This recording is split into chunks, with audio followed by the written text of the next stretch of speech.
What if I told you that one of the greatest military geniuses in history met the beginning of his downfall not in a grand, decisive battle, but in the streets of a city that was supposed to secure his empire? The Battle of Leipzig, also known as the Battle of Nations, was the largest conflict in Europe before World War I, and it marked the beginning of the end for Napoleon Bonaparte.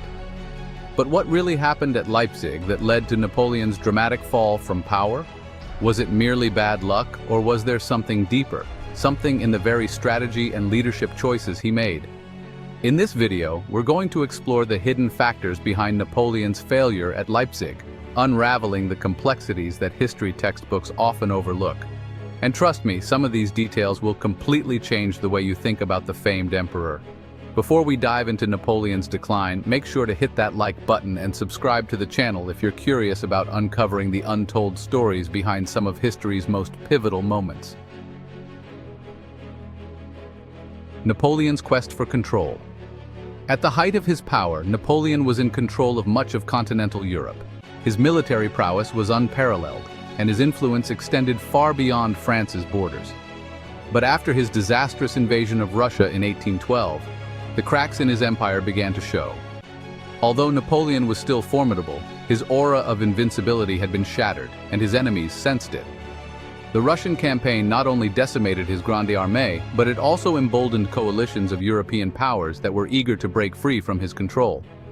By 1813, a sixth coalition had formed, consisting of Russia, Prussia, Austria, Sweden, and other smaller nations, all united by one goal: to bring down Napoleon once and for all.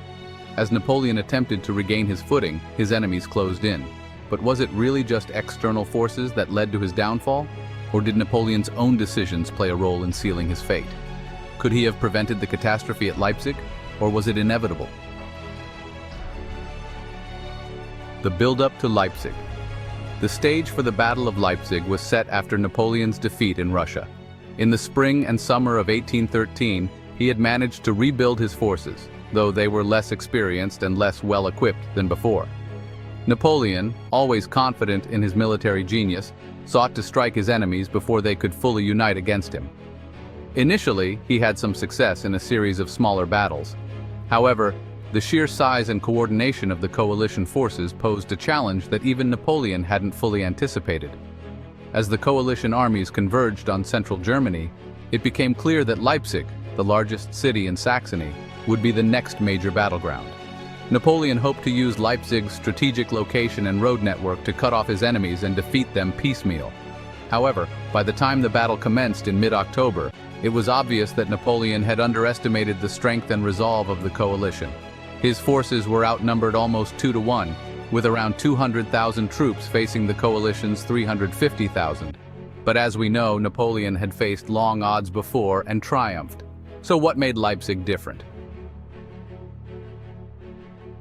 The Battle of Leipzig, a turning point. The Battle of Leipzig, fought over 4 days from October 16th to 19th, 1813, was one of the most brutal and decisive battles in European history. As Napoleon's forces engaged with the coalition armies, it quickly became clear that this was not going to be an easy victory. The coalition armies coordinated their efforts better than Napoleon had expected, and his own forces, hastily rebuilt after the Russian disaster, were struggling to keep up. One key factor in Napoleon's failure was the quality of his army. Many of his veteran soldiers had been lost in Russia, and the troops he had at Leipzig were younger, less experienced, and less disciplined. Moreover, Napoleon's command was stretched thin, with several of his marshals and generals unable to follow through on their orders effectively. Do you think Napoleon's reliance on these inexperienced troops was his biggest mistake? Or was it his overconfidence in his ability to outmaneuver the coalition? As the fighting continued, the coalition armies applied relentless pressure from multiple directions, and by the third day of battle, Napoleon's position had become untenable. His forces were exhausted, and supplies were running dangerously low. Still, Napoleon refused to retreat, believing that a final push might still give him victory. On the final day of the battle, October 19th, Napoleon's situation took a turn for the worse when his Saxon allies, who had fought alongside him for years, suddenly defected to the coalition mid-battle. This betrayal was a devastating blow to Napoleon's morale and shattered any remaining hope of victory. The coalition forces, bolstered by the additional Saxon troops, surged forward, overwhelming the French lines. Napoleon, realizing that further resistance would lead to the complete destruction of his army, ordered a retreat. But even the retreat was chaotic. The single bridge over the Elster River, which was critical for the French withdrawal, was blown up prematurely, trapping thousands of French troops on the wrong side of the river. What should have been an organized retreat turned into a disastrous rout. Napoleon barely escaped with his life, and although he managed to save a portion of his army, the loss at Leipzig was catastrophic. The battle had cost him over 70,000 men, while the coalition lost around 54,000. More importantly, it marked the beginning of the collapse of Napoleon's empire. The illusion of his invincibility had been shattered, and his enemies were now emboldened to pursue him even more aggressively. The defeat at Leipzig had profound consequences for Napoleon.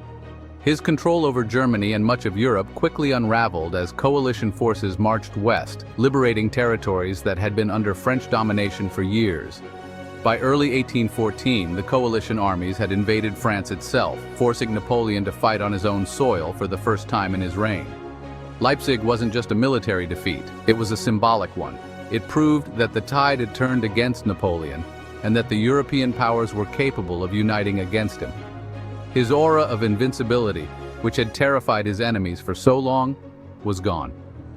As Napoleon's empire crumbled, the question became, could he still salvage his reign, or was his downfall now inevitable? While the coalition's combined strength at Leipzig was formidable, many historians argue that Napoleon's downfall began long before the battle.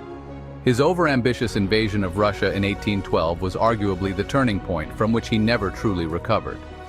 Leipzig, then, was the culmination of a series of strategic miscalculations. But how much of this defeat can be attributed to external forces, and how much to Napoleon's own hubris? Was Leipzig truly the point of no return for him, or could he have rebounded if not for the betrayal of his allies and the poor decisions made during the retreat? Let us know in the comments. Do you think Napoleon's fate was sealed at Leipzig, or did he still have a chance to recover? The Battle of Leipzig, though less famous than Waterloo, was the real beginning of the end for Napoleon. It was the moment when Europe's combined might finally overwhelmed his genius. The defeat at Leipzig not only shattered Napoleon's army, but also shattered the illusion that he was unbeatable. As we've seen, a combination of factors led to his downfall: poor leadership decisions, the betrayal of his allies, and the overwhelming power of the coalition forces. Leipzig was a turning point in European history, marking the decline of Napoleon's empire and setting the stage for his eventual abdication and exile. So what do you think? Could Napoleon have avoided his fate if he had made different decisions at Leipzig, or was his downfall inevitable given the circumstances? If you enjoyed this deep dive into Napoleon's fall, be sure to like this video and subscribe to the channel. We've got plenty more untold stories from history coming your way.